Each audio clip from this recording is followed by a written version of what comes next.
Hi friends, in today's video we are going to learn about the topic sound. So this topic is selected by one of the viewers. So let us begin the topic. This is just about introduction of sound. Okay. Further video we will be learning in detail. So what is sound? Sound is nothing but a form of energy. Okay. Then how is sound produced? Sound is produced when vibrations are created in a body. If there are no vibrations, no sound is produced. Does sound need any medium to travel? Yes. What are that mediums? Solid, liquid and gas. Okay. Does sound travel in vacuum? Before knowing the answer, you should know what is the meaning of vacuum. Vacuum is nothing but absence of air. If there is a vacuum, sound cannot be traveled because compulsorily sound need a medium to travel, that is nothing but solid, liquid and gas, and air is also a medium. Next one. How does sound travel? Sound travel in the form of a wave. Okay, fine. But which type of wave? It travels in the form of a longitudinal waves. What are longitudinal waves? Longitudinal waves are the only waves which can travel inside the solid, liquid and gas. And normally sound waves are mechanical waves. And mechanical waves are of two types. They are longitudinal waves as well as transverse waves. Why are we saying that sound will travel only in longitudinal wave? Why not in transverse wave? Because transverse wave will travel only in rigid bodies that are solid and only on the surface of a liquid. So that's why sound will travel in the form of longitudinal wave. Now, how is sound measured? Sound is measured in decibel. It is a unit, and always whenever you are going to mention the decibel, small d and capital B should be written. Clear? So before learning what are longitudinal waves, let us understand few questions that are nothing but how does sound travel?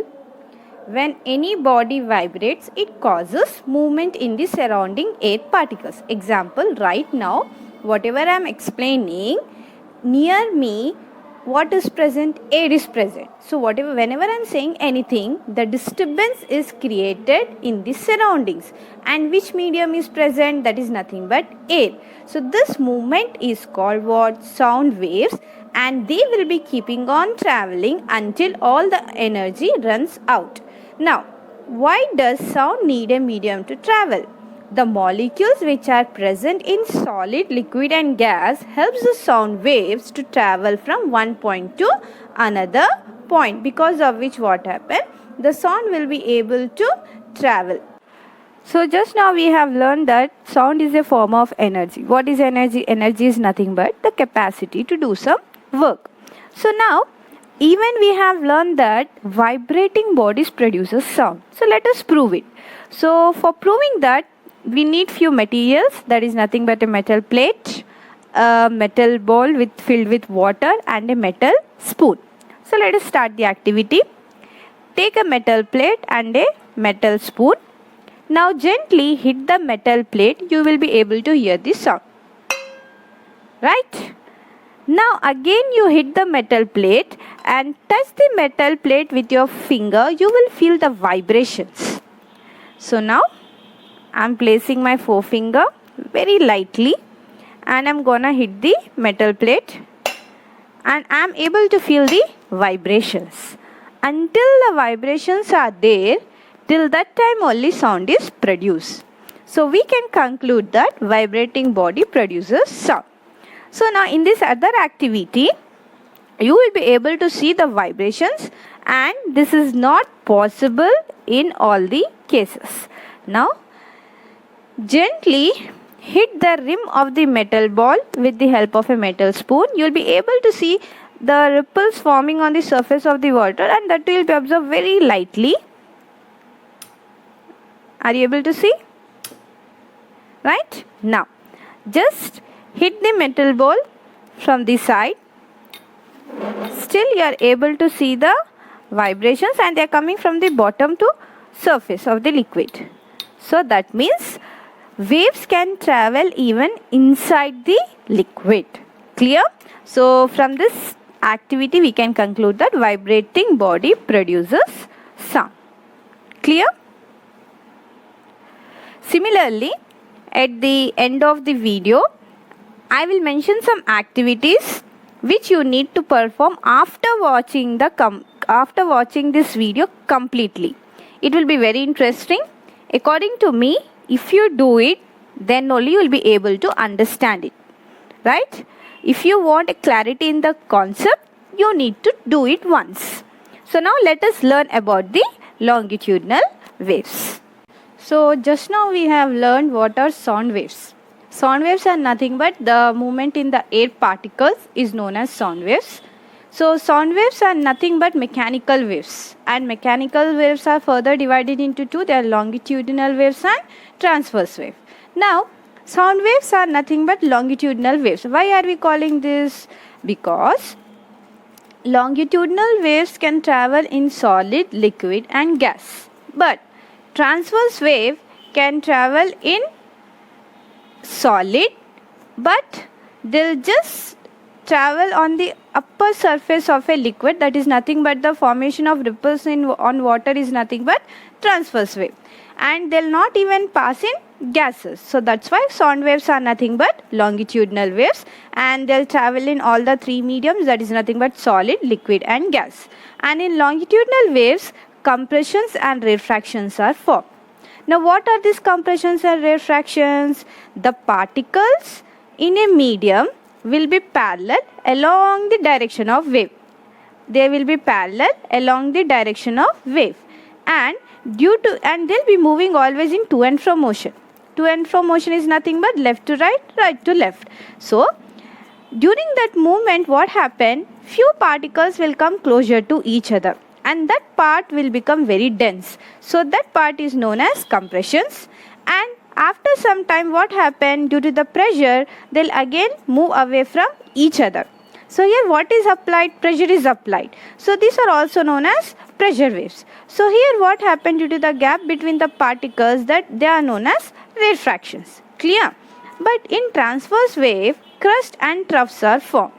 Why? Because here the particles will be perpendicular to the direction of wave. In this, the particles are parallel to the direction of wave. Here, the particles are perpendicular to the direction of wave. So in this, what happened? The upper part of the wave is known as crust, that is called peak, and down part of the wave is nothing but known as trough. Clear? In this, which type of motion will take place? To and fro motion. And the density will be changed constantly depending upon the to and fro motion. Here the density will be keeping on changing, but here the density will not change, it remains the same. And the example of longitudinal waves is nothing but sound waves. Then what is the example of transverse wave? That is nothing but light waves, right? So the examples of transverse waves are light waves and ripples on the surface of water. Clear? Now next topic we will be learning about sound produced by humans and how do we hear the sound. So now let us learn how sound is produced by humans. In humans, sound is produced by the voice box or the larynx. Clear? It is at the upper end of the windpipe. Two vocal cords are present across the voice box, and the voice box consists a slit. Okay, consists a narrow slit so that air can be passed. When the lungs forces air through the slit, the vocal cords vibrate, producing sound. And even you can see here that the vocal cords are connected to the muscles. So what happened? Sometimes they will be tightened and loosened, due to which there will be a change in voice. Okay. And in men, the size of vocal cords are nothing but 20 mm. In women, 5 mm.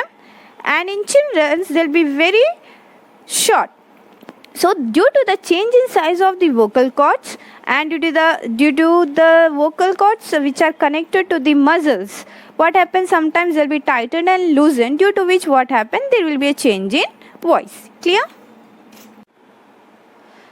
So just now we have learned that how sound is produced by humans. Now let us learn how do we hear sound.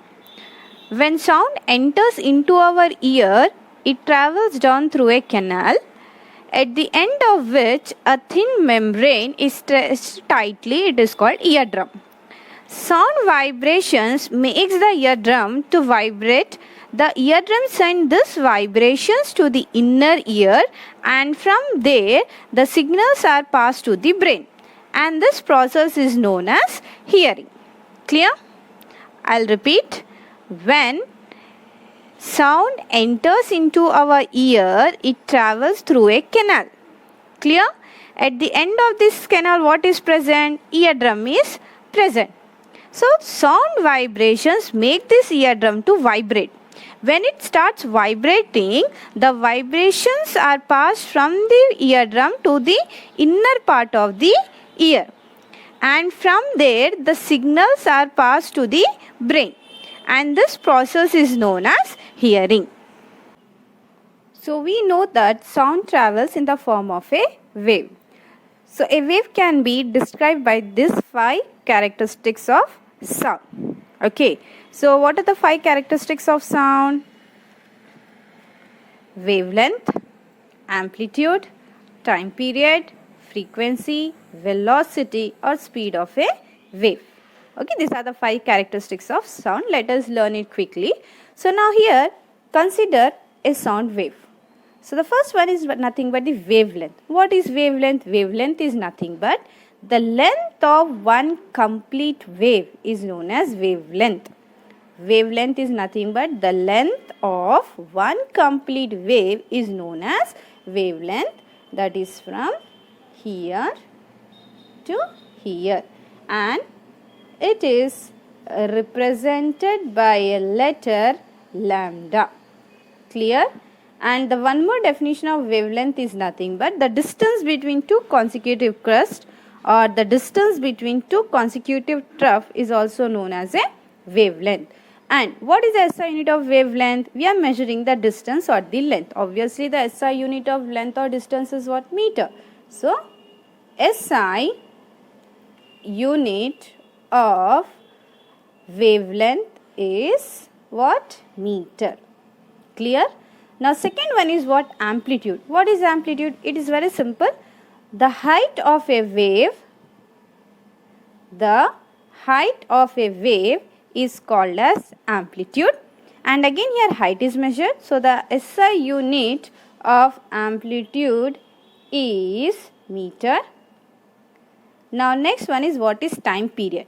Time period is nothing but the time required to produce one complete wave. Yes, the time required to produce one complete wave is known as time period. Clear? And it is from here till here. Okay? And time period is represented by the letter capital T, and amplitude is represented by the letter capital A. Now, can you guess what will be the SI unit of time period? Time, what is the SI unit of time? That is nothing but second. So, the SI unit of time period is nothing but seconds. Clear? Now, next one is nothing but what is a frequency? It's very, very important. So, frequency is nothing but the number of waves taking place in 1 second.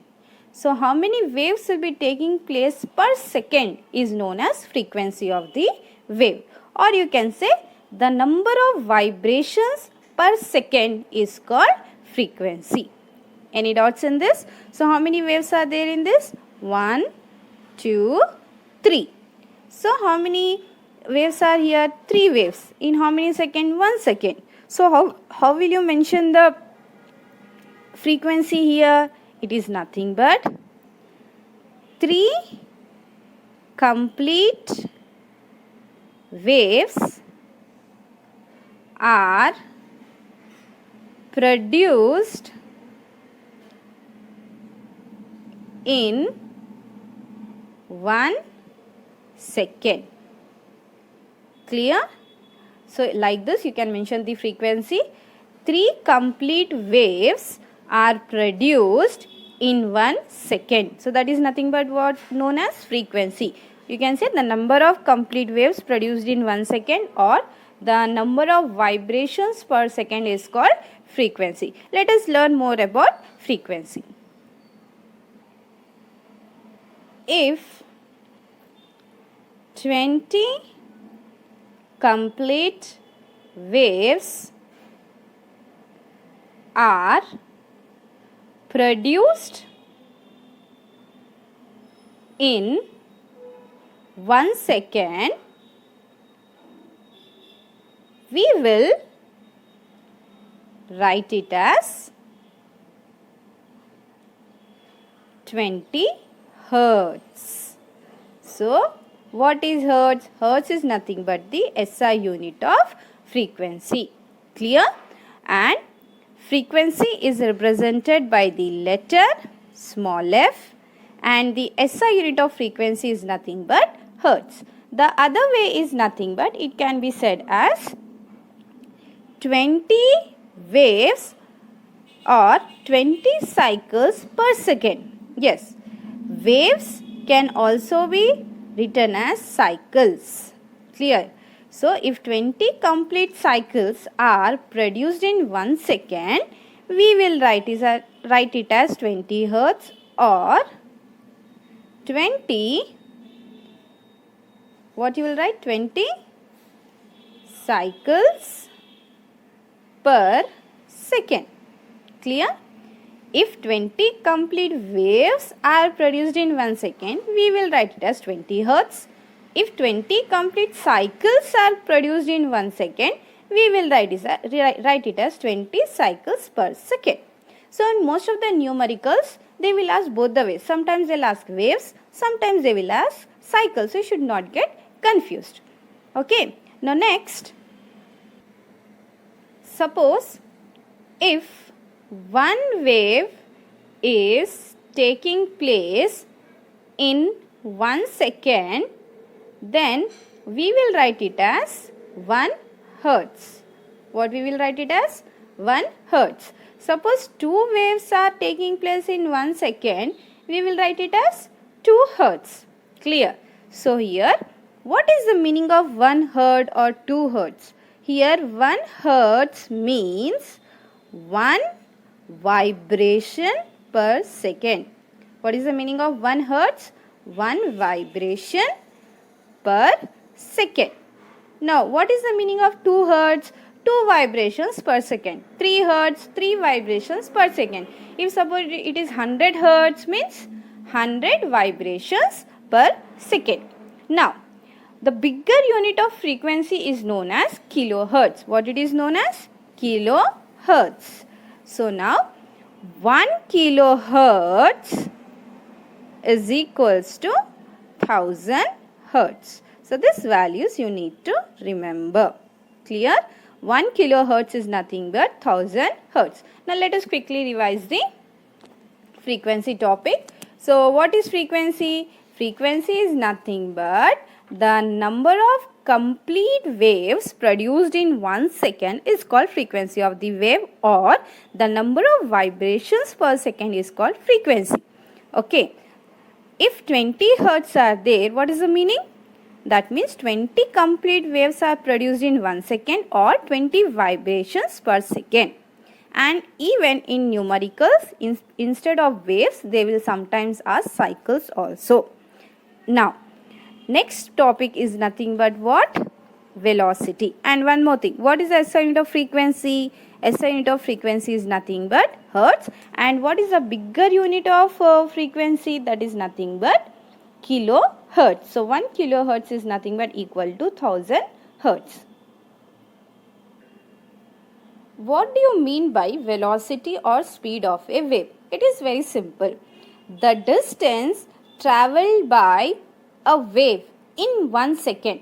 How much distance a wave has travelled in 1 second is called the velocity of the wave or the speed of the wave.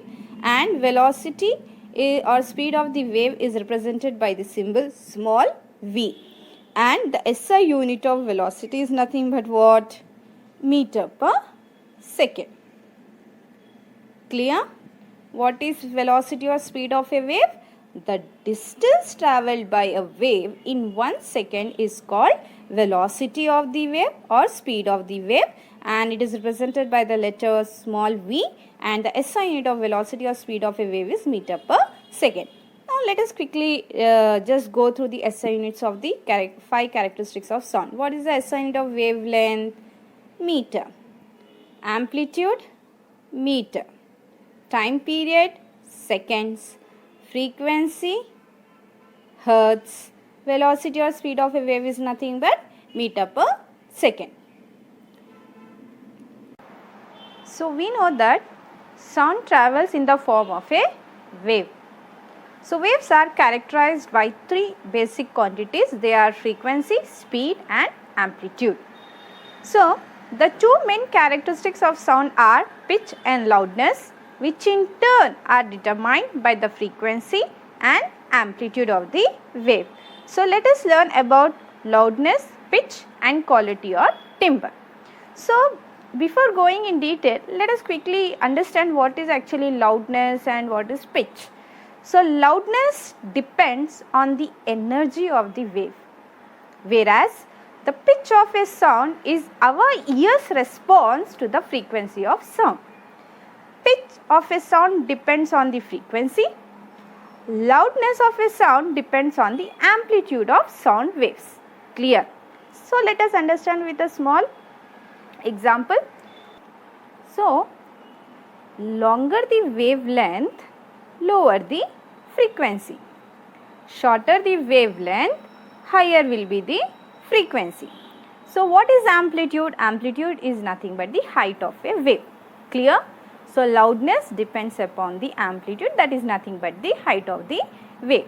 So if the height of the wave is more, that means it indicates loudness is more and pitch is low. If the height of the wave is less, small, it indicates that loudness is less but the pitch is very high. So what do you mean by this first diagram? Longer the wavelength, what happened to the frequency? Lower the frequency. Clear? Then what do you mean by this wave? Shorter the wavelength,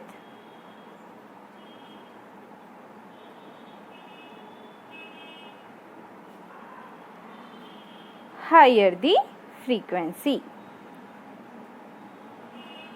Clear? Now, but how they are depending on each other, like amplitude, loudness depends on amplitude and pitch is depending upon frequency. So longer the wavelength means loudness will be more. Loudness increases. Lower the frequency means pitch decreases. In this shorter the wavelength means loudness decreases and higher the frequency means pitch increases. Clear? Now, next is nothing but quality or timbre. It is very simple. Quality or timbre, it depends on the waveform. You can see there are 2 different waves, right? And these waves are produced by 2 different instruments. So that's the reason what happened. Every different instruments produce different sounds, right? So the characteristic of sound which allow the ear to distinguish sounds which have the same pitch and loudness. Only the waveform will be different, but both will have the same pitch and loudness. Now what is timbre? Timbre is nothing but a general term. It is used to distinguish the characteristic of a tone. Every people have the different way of speaking and talking. So like that it can be distinguished by the characteristic of sound, that is nothing but timbre. Now I'll ask you I'll draw few diagrams here and you need to identify which is of high and low pitch and which wave indicates soft sound and a loud sound. So now you need to identify which is a soft and a loud sound from the given these 2 diagrams. and in this two diagrams you need to identify which is having a high and a low pitch.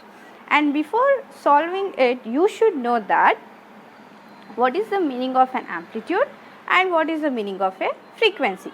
So amplitude is nothing but the height of a wave. So in this you can see there is a very small amplitude, right? And here the amplitude is very large.